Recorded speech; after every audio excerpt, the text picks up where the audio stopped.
Okay, good morning, students.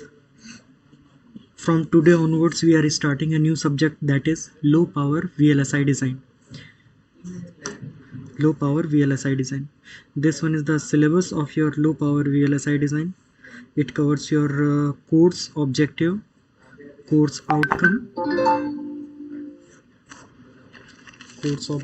course outcome, and these are the 5 units of your syllabus low power VLSI design.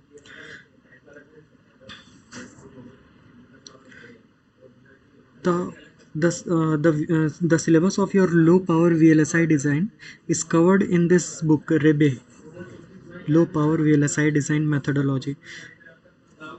I already provided a soft copy of your soft copy of your textbook in your WhatsApp group. Some topic is very clear in this Kaushik Roy book also. So I have sent the soft copy of this Rabe book along with this Kaushik Roy book in your WhatsApp group. Okay, so uh, from today onwards we are starting a first unit of your low power VLSI design. So first topic of your syllabus of your first unit is need for low power VLSI chips. Need for low power VLSI chips. Before starting a discussion related to power and VLSI low power, something we need to remember that uh, in recent year the technology is shifted towards the VLSI to ULSI. Okay, अभी जो time चल रहा है या recently जो work हो रहा है ये सारे स्मॉल डिवाइसेस के ऊपर हो रहा है. कोशिश ये की जा रही है, जो भी डिज़ाइनर्स हैं they are try to make a device portable.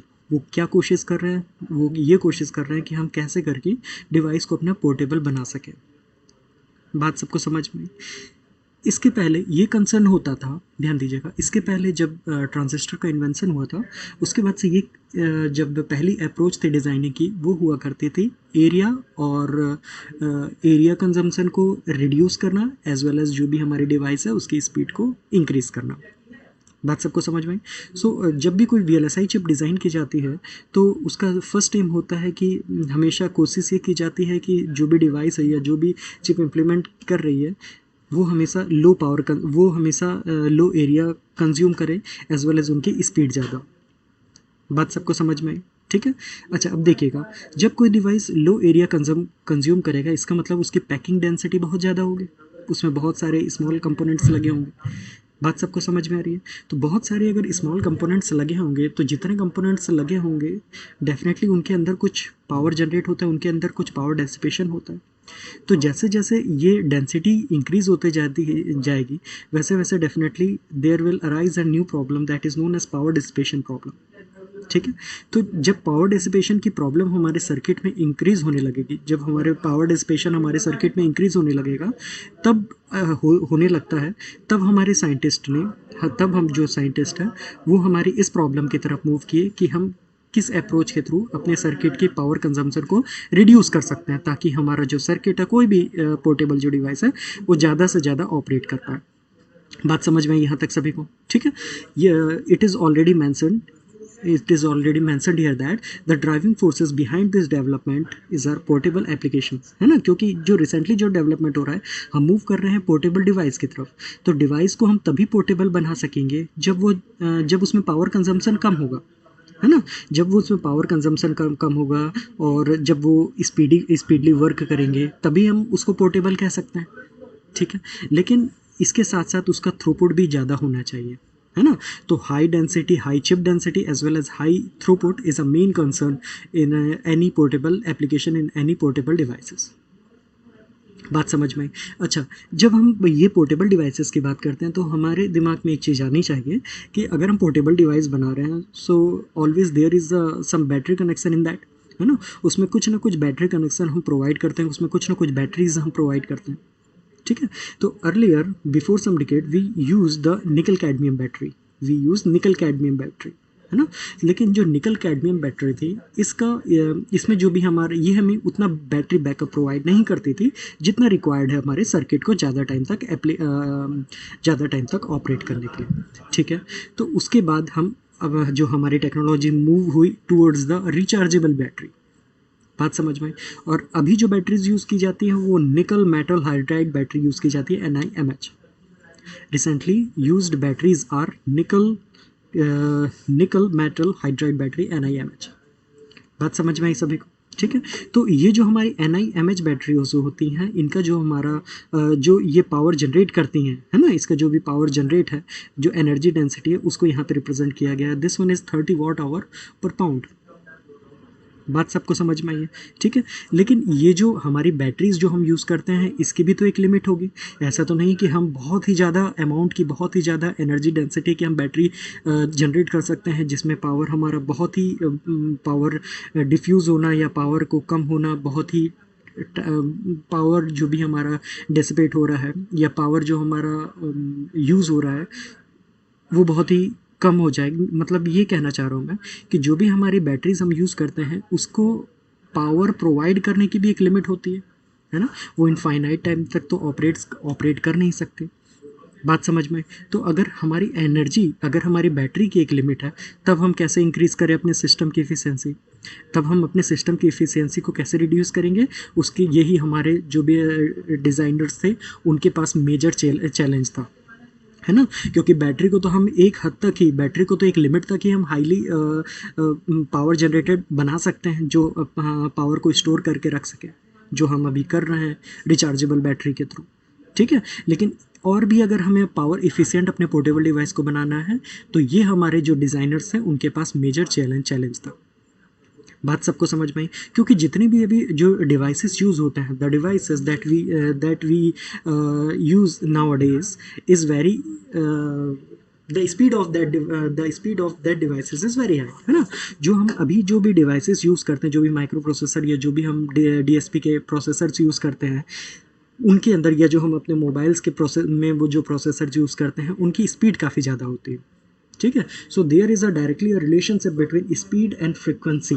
If speed that means अगर टाइम ड्यूरेशन कम है, अगर टाइम ड्यूरेशन कम है तो इसके लिए जो भी ऑपरेटिंग फ्रिक्वेंसी होगी या जो क्लॉक फ्रिक्वेंसी होगी हमारे डिवाइस की वो बहुत ज़्यादा होनी चाहिए। बात समझ में आई? But there is a relation between clock frequency and the power dissipation, and it is directly proportional to each other. It means that if we try to speed up any devices, it means that we have to increase the clock frequency of the device, and if we increase the clock frequency of the device, so directly the power dissipation will increase, the power dissipation will increases. बात समझ में आई सभी को? सभी को यहाँ तक बात समझ में आई है? ठीक है, तो जो भी हम कोशिश ये की जा रही है या जो भी हम अभी जो भी हमारे लो पावर डिवाइसेस की जो भी नीड हो रही है वो इसीलिए आ रही है क्योंकि अगर हम स्पीड अप अपने डिवाइस को कर रहे हैं तो उसके कारण हमारी पावर डिसिपेशन की प्रॉब्लम हो रही है। Now what is the mean of power dissipation? Power dissipation is directly related with the frequency, also it is directly related with the temperature, है ना। क्योंकि अगर फ्रिक्वेंसी ज़्यादा होगी तो हमारे डिवाइस में हीट, जो हमारे डिवाइस है उसमें हीट प्रोड्यूस होगी, है ना। और अगर हमारे डिवाइस में हीट प्रोड्यूस होगी तो उसके कारण भी हमारा पावर डिसिपेशन, जो हमारा पावर है वो हीट के टर्म में डिसिपेट होने लगेगा। बात समझ में आई? तो इसको अवॉइड करने के लिए हम क्या करेंगे, हम कुछ ऐसे डिवाइसेस का यूज़ करेंगे या हम अपने जो भी चिप का टेम्परेचर है उसको एक एक्सेप्टेबल रेंज तक रखने की कोशिश करेंगे, या फिर हम कूलिंग एजेंट्स का यूज़ करेंगे, कुछ कूलिंग पैकेजिंग का यूज़ करेंगे, है ना। तो जिसके कारण हमारी कॉस्ट, जो भी हमारे डिवाइस की है वो हमारी कॉस्ट इंक्रीज़ होते जाएगी।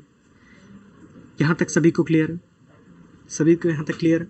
ठीक है, तो यही हमारे जो भी नीड है, जो भी हमारे VLSI सिस्टम डिज़ाइन की जो नीड है वो यही है ना। जो भी हमारा टॉपिक था ना, need for low power circuit design, क्या नीड है हमारे लो पावर, क्यों लो पावर सर्किट डिज़ाइन की ज़रूरत पड़ी। बात सबको समझ में? क्योंकि जैसे पहली तो हम ये चाह रहे हैं कि जितने भी हमारे डिवाइस पोर्टेबल होते जा रहे हैं तो पैकेज डेंसिटी बढ़ते जा रही है। पैकेज डेंसिटी अगर हमारे पास बढ़ते जा रही है, that means number of component बढ़ते जा रहे हैं। नंबर ऑफ कंपोनेंट बढ़ते जाएंगे तो उसमें पावर डिसिपेशन होगा। पावर डिसिपेशन होगा तो हमारी जो सर्किटरी है वो हीट डिसिपेट करेगी। हीट डिसिपेट करेगी तो पावर कंजम्पशन बढ़ेगा, है ना। तो उसको लोअर करना हमारे जो भी नीड है, फर्स्ट नीड है। दूसरा तो मैंने आप लोगों को बताया कि हर बैटरी की एक लिमिट होती है, है ना, एक लिमिट होती है जिस तक वो वर्क कर सकता है, इसके बियॉन्ड हम अपने बैटरीज़ को यूज़ नहीं कर सकते। ठीक है, तो अगर हम अपने बैटरी पोर्टेबल डिवाइस में बैटरीज़ की लिमिट है, तो अब हम अपने डिवाइस को या अपने सर्किट को और एफिशिएंट बनाने के लिए क्या करें, है ना। तो इस समय सारी हमारी ज़रूरत पड़ती है लो पावर सर्किट्स की, या हम ऐसे सर्किट्स को डिज़ाइन करने की कोशिश करते हैं जो और भी लेस पावर कंज्यूम करें। बात सबको समझ में आई यहाँ तक? ठीक है। मैंने ये सारे ये चीज़ें आप लोगों को क्लियर कर दी हैं कि जो हमारी पावर है, जो पावर डिसिपेशन है, इससे हमारी रिलायबिलिटी प्रॉब्लम कैसे आती है, क्योंकि पावर डिसिपेशन तब होगा जब हमारे सर्किट में हीट आएगी, और हीट कब आएगी, जब टेम्परेचर बढ़ेगा। टेम्परेचर कब बढ़ रहा है, जब पैकेज डेंसिटी बढ़ रही है। बात सबको समझ में आई? इट मीन्स दैट अगर मैं अपने सर्किट को ज़्यादा कॉम्पैक्ट करूँगा तो पावर डिसिपेशन की प्रॉब्लम तो आएगी ही आएगी, लेकिन साथ ही साथ हमें उसको हम अपने सर्किट को ज़्यादा बिग भी नहीं कर सकते। हमारी तो मेन कंसर्न ये है कि हम अपने मिनिएचर के साइड में जा रहे हैं, हम अपने डिवाइस के साइज़ को छोटे करने की तरफ जा रहे हैं, है ना। तो कोशिश हम ये इसलिए हमारे जो भी लो पावर सर्किट्स की है वो नीड होती है ना। तो ये, और ये जो टॉपिक है ये यही रिप्रेजेंट कर रहा है कि लो पावर सर्किट्स की क्या रिक्वायरमेंट है, क्यों लो पावर सर्किट की ज़रूरत पड़ रही है। ठीक है, तो जब भी बेटा लो पावर, जब भी हम लोग लो पावर सर्किट्स की बात करते हैं, तो लो पावर सर्किट्स का जो भी यूज़ किया जाता है, या लो पावर मेथोडोलॉजीज़ का जो यूज़ किया जाता है, that used to reduce the power consumption. तो ये जो अप्रोच है ये हम डिज़ाइन लेवल से एल्गोरिथम लेवल तक हर जगह हम लोग यूज़ करते हैं, है ना। जैसे यहाँ पे मेंशन किया गया है, device characteristic, device geometric interconnect properties are the significant factor in lowering the power consumption. बात समझ में आए? इट मीन्स दैट अगर मैं अपने जियोमेट्रिकल लेवल में की तरफ जाऊँ, इट मीन्स दैट जब हमने अपने सर्किट के इम्प्लीमेंट करते हैं, है ना, हार्डवेयर इम्प्लीमेंट करते हैं, तो कंपोनेंट्स के बीच में जो इंटरकनेक्शन होता है ना, ये जो हमारे डिवाइस की जो जियोमेट्रिक स्ट्रक्चर होता है, ये भी एक सिग्निफिकेंट फैक्टर होता है जो पावर, जिसके कारण पावर कंज्यूम होता है ना। तो जियोमेट्रिकल लेवल में हम लोग इसकी तरफ जाते हैं। अगर मैं सर्किट लेवल की बात करूं, तो सर्किट लेवल में जो हमारी डिज़ाइन अप्रोच होती है, क्लॉकिंग स्ट्रेटेजीज होती है, वोल्टेज स्विंग होती है, इसकी तरफ ज़्यादा ध्यान दिया जाता है अपने पावर डिसिपेशन को मिनिमाइज़ करने के लिए, ताकि हमारा जो सर्किट है वो लो पावर में वर्क कर सके। बात समझ में? अगर हम लोग आर्किटेक्चर लेवल में बात करते हैं, तो architecture level measures include smart power management of various system block, utilization of pipelining and parallelism. बात यहाँ तक क्लियर हुई सभी लोगों को? ठीक है। So finally the power consumption by the system can be reduce by proper selection of data processing algorithm, specifically to minimize the number of switching event for a given task.